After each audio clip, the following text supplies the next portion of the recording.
everyone, Asia's largest slum and Mumbai's densely populated Dharavi is all set to undergo monumental transformation.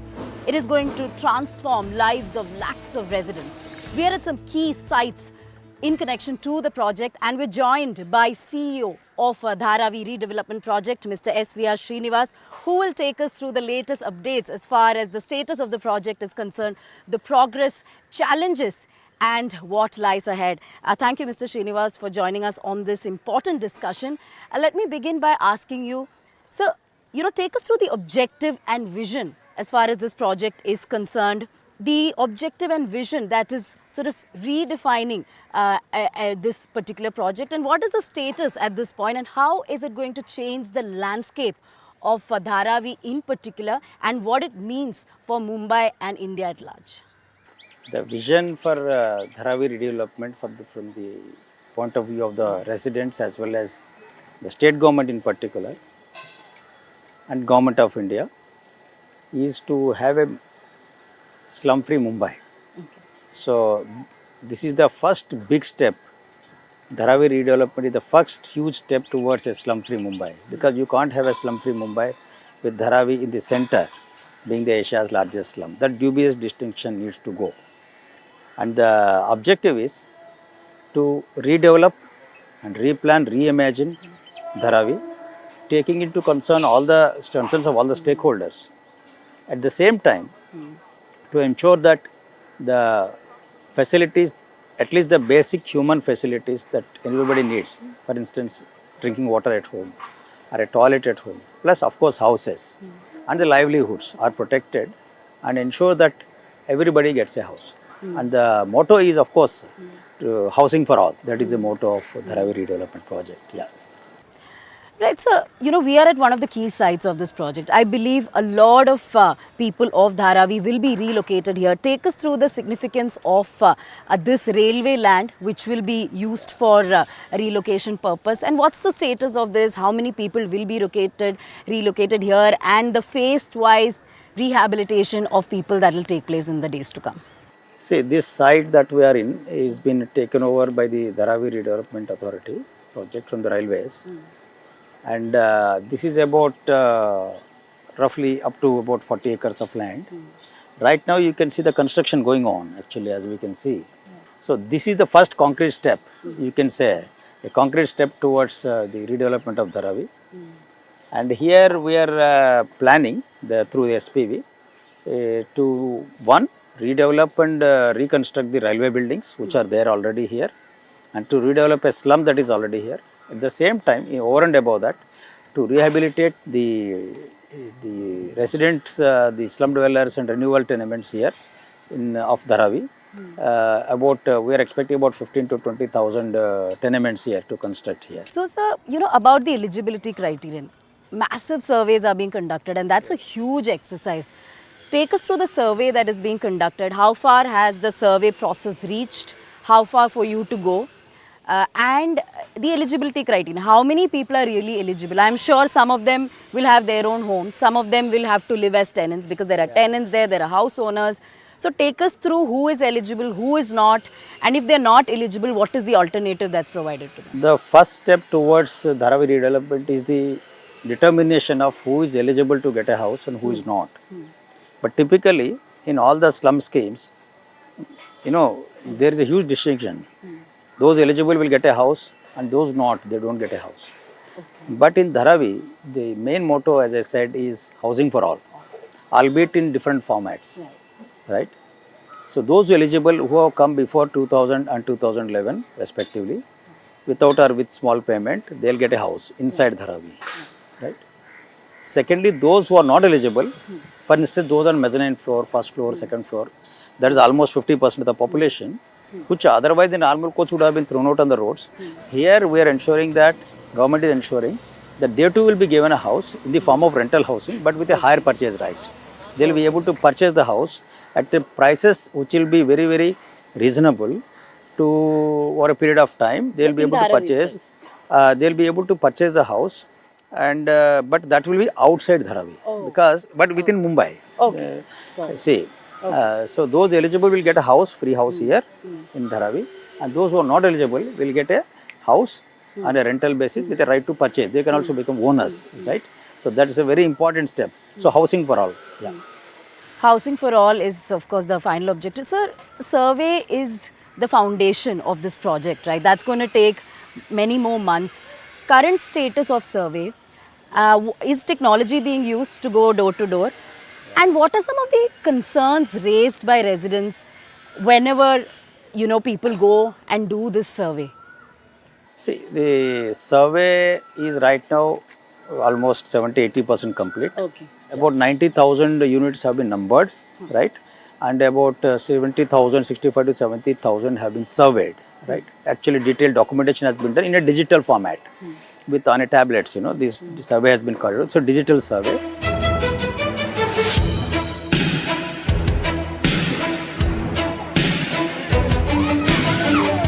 It is a tight-knit community. So how are you planning to integrate everything? And it's interesting to see these survey numbers as well. If you can take us through this as well and the scope and complexity of the project. See, this is, for instance, the number through which, to point out that this house has been surveyed. So this is a unique ID is given. For example, this is unit number 80, right? So this is how the survey goes on. So after this, actually detailed door-to-door documentation goes on. Okay, so it means this place has been surveyed, right? Okay. So they are included in the process. They will be eligible. If they are eligible, they will get a house. Right. Otherwise, they will get rental house. So housing for sure they will get. The project has three major dimensions, right? One is construction of multi-storied houses, right? Those who have houses, they will get houses. Yeah. And those who have commercial establishment, they will get a replacement of commercial establishment and factories built up. Okay, so that is the first thing. But actually, that is not the end of all. There is second dimension to the project, which is basically the physical infrastructure. As you can see here, we are in a lane where it's hardly 2-3 feet width. There's hardly any sunlight coming, right? The distance between building, as you can see, it is hardly 1 foot, right? And between the two sides of the same road, but between the building there is not even 1 inch distinction, right? So we need infrastructure in terms of number one, roads and bridges. More important being the drinking water. Okay, households has to have water, and of course sanitation, a toilet at home, right? So this is the physical infrastructure we are talking about in terms of sewage, stormwater, roads, bridges. All these need to be constructed. And thirdly, of course, the very important component is the social infrastructure. See, it's a tight-knit community, as you rightly pointed out, and it is a mini India that we have here, right? We have people of all languages, religions, right? Ethnic groups, they are staying here. So each group has to be catered to, and also as a total community, they require social infrastructure in terms of hospitals, schools, colleges, right?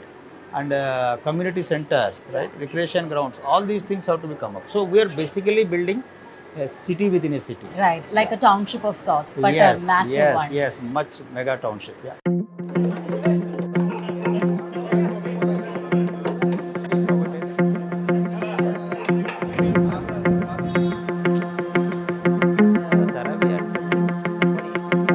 So a lot of talks on who's eligible, who's not eligible, who the land belongs to, since when they've been living here and all of that. So explain the concept of VLT to us and the land parcels in Dharavi. See, I have just mentioned, it is a very complex project. One more angle to this project is the vacant land tenancies. Right. See, some of the lands have been given by Municipal Corporation of Mumbai as a vacant land tenancy in those days, decades back. Right. So, however, when the slum is declared, these tenancies come to a close. So, there will be no longer tenants, right? That is the rule. Yeah. So, if they have to continue to occupy those premises, it is much better and it is required that they participate in the survey. The concerned people who are occupying the vacant land tenancies become a part of the survey and participate in the process of survey and redevelopment, so that if they are eligible, they will get the house. If they are not eligible, still they will get a house, but albeit in a different manner, as I said. So vacant land tenancies come to a close when the slum is declared. Yeah. Understood. So that is another complexity. So but what several you're saying complexities. is irrespective of the complexities of land ownership, everybody is going to get. Yes, land ownership. Most of the land is owned by government here. Huh. See, most of the Dharavi land is owned by government. So none of the private people own the land as such. The structures, what we are protecting here is the structure. Where the family stays or where a shop is there, where it is a factory is there, right? Okay. So that's very important to note that VLTs come to a close and all land actually belongs to government. So there are multiple commercial establishments in Dharavi that deals with leather, food, recycling, you name it and they have it. So what does this redevelopment mean for these commercial industries and how complex is it to deal with some of these industries and businesses? See, Dharavi is a vibrant cultural hub, but more importantly, it's a very vibrant economy, albeit in the informal sector, as I said earlier. And the industries that are here and factories that are here and commercial establishments are diverse categories, but there are such a larger ones. Like for example, there is a leather industry, there is a potter's colony which is called Kumbharwada, and there is a food industry, right, which is a service industry, right, and a lot of dozens and dozens and dozens of Udupi restaurants, for example, here. And we also have plastic recycling. In fact, Dharavi is the India's largest recycling machine, in fact. Indirectly, it cross-subsidies the rest of Mumbai because they are doing it free of cost, for free of cost. And they are also doing business out of it. So, there are livelihoods, issues, and they have to be rehabilitated, keeping their requirements in our sensitivities. So, these are the issues that the project will be dealing with, and this is how the master plan will be made by the SPV. In fact, we have given them instructions to that effect that they should make the master plan keeping in with these sensitivities, and with that I am sure we will be able to address most of these concerns. Yeah.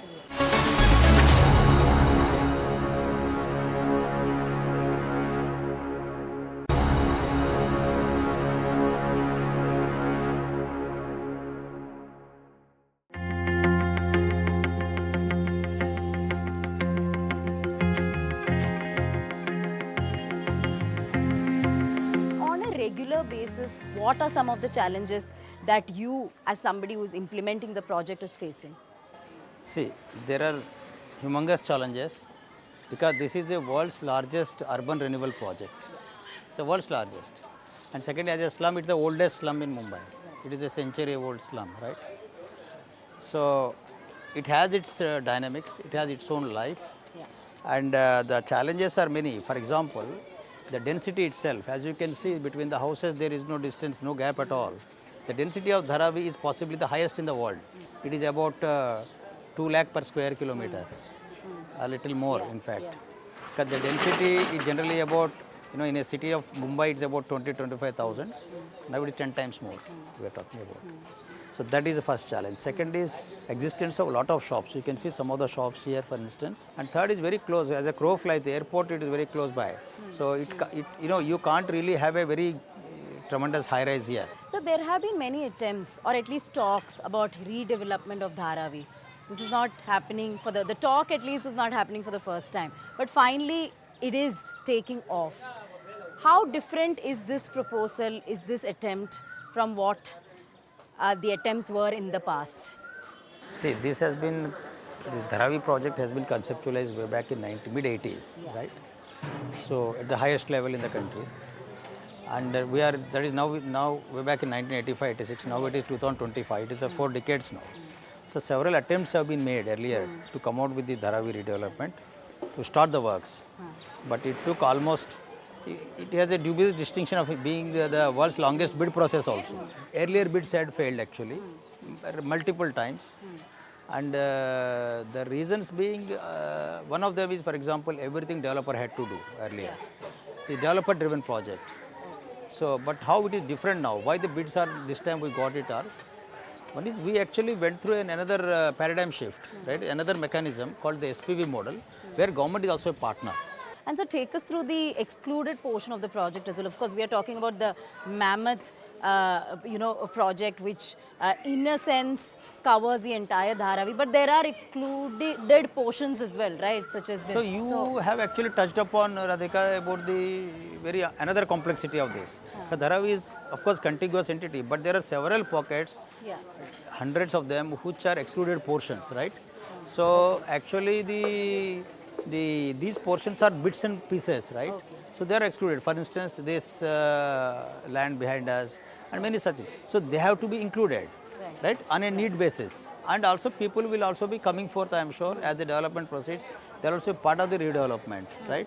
So this is another complexity, and that has to be dealt with. I am sure the master plan that is going to come, it will also address it, and also the project itself will address it as the works goes on. So how significant is this master plan? Because that is going to serve as a blueprint for all the residents who have questions here, right? Correct. Yeah. See, the vision of Dharavi will be laid out in the master plan. Okay.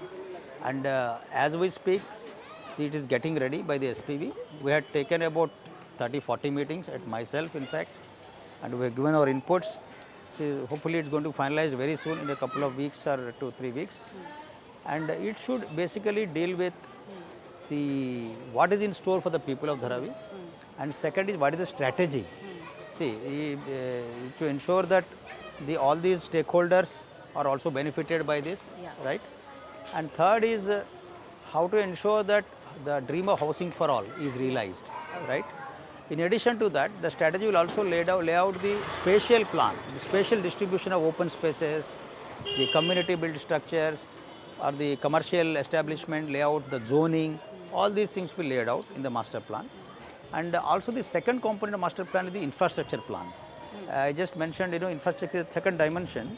So that will also be laid out in as a part of the master plan, the infrastructure side, in terms of, for example, how the water supply will be, undertaken, how the sewerage systems, stormwater systems, right, and other things, major things like bridges, roads, how it will be rebuilt, how they will widen.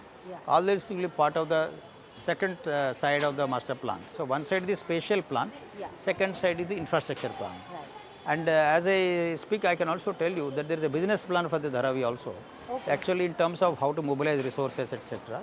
So so already about 4,000 crores has been mobilized into the project by the SPV, as I can say that. So it's a lot of funding is already happening, as we can see. So protests against such projects are nothing, new. As in, you see protests during such massive projects. And how do you deal with the opposition that comes with such projects? And what is your message to those who are against No. a redevelopment project of this kind? Basically, people would like to have it. The fact that we could already survey about 60,000-70,000 units, it shows that it has crossed the threshold stage, right? And construction has started. So there will be some concern, very genuine, bordering on actually disbelief, because this is not happening for 4 decades. So people don't even believe, right? So, but it is happening. So slowly that will change. And secondly, as you can see, one of the misgivings. For example, one of the reasons why people do protest is also misgiving. For instance, as you can see here, the upper floors. So it is many times told that these people don't get anything. But I want to reiterate that these upper floors will also be rehabilitated through the rental housing establishments policy, whereby they will become hire purchase owners eventually. So I think that's very important. That's very, very important. So these, and communication becomes very important. I think one part of this exercise today with you is also to communicate across, right? This is one small part nonetheless. But we also have communication in the field also. So please do take us through more misgivings, misinformation or misconceptions about the project that perhaps you'd like to another address. misconception is that the land is being given to the SPV. But actually the land that is coming for rehabilitation of the non-eligible people is coming to the Dharavi project, the government, right? So that is another misconception I want to clarify. And third is, for example, railway land, there is a misconception that it has come free. No, we have spent nearly 1,000 crores to be reimbursed by the SPV to government, right? And another misconception is, for instance, the rent or the ownership flats, the purchase price will be going to the SPV. No, again it will come only to the DRP, which is the government. So all these misconceptions need to be set right. I think this questionnaire will help us to set most of them right. And sir, there are lakhs and lakhs of slums across the country. Of course, this is the biggest that you have undertaken. So is it going to be, will this redevelopment be a blueprint for other slums across the country to be redeveloped in a systematic way? So anything, if it is successful, it can be applied mutatis mutandis. It can't be one jacket fits all. No. It doesn't. Yeah. But however, there are certain things which can be takeaways if the project is successful. Yeah. And I can see some sprouts of the such things happening. See the fact that the survey is nearing completion, the fact that work has started, right? So that itself is a good sign. Yeah. And I think slowly the atmosphere that is already changed, in fact, and slowly further progress will be seen very soon. Yeah. Sir, in your career spanning so many years, you have been an urban planning expert, a specialist. You have executed and implemented several projects. You've been part of the MMRDA. How special is this project for you personally and professionally? And do you think this is a legacy project of sorts which you've undertaken? I have done many mega projects. However, I consider myself lucky in that. But this project, in fact, I don't even call it a project. It's a movement. Such a work of this scale, complexity, is the toughest that I've ever seen in my career. But it's the most challenging. And in fact, I love it. But because the challenges is what we are meant for, to take on challenges. And it has a physical component, but it is a social human element. Such projects are very hardly seen. And secondly, as I said, it is the brownest of the brownfield projects in the world. Brownest of the brownfield. It is much easier to do on a greenfield level, but brownfield projects. So it gives immense satisfaction if we are able to, with the blessings of the government, center and state, they are fully behind it. In fact, as you can see, with their blessing, with their support, if we are able to better the lives of the people, of the lakhs of people here, I think that will be a blessing for myself and entire team here. Absolutely.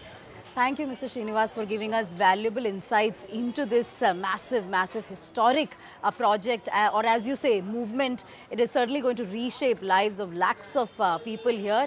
And we, of course, will keep giving you updates on the progress of the project every step of the way. And all the best to you. Thank you for joining us. Thank you so much.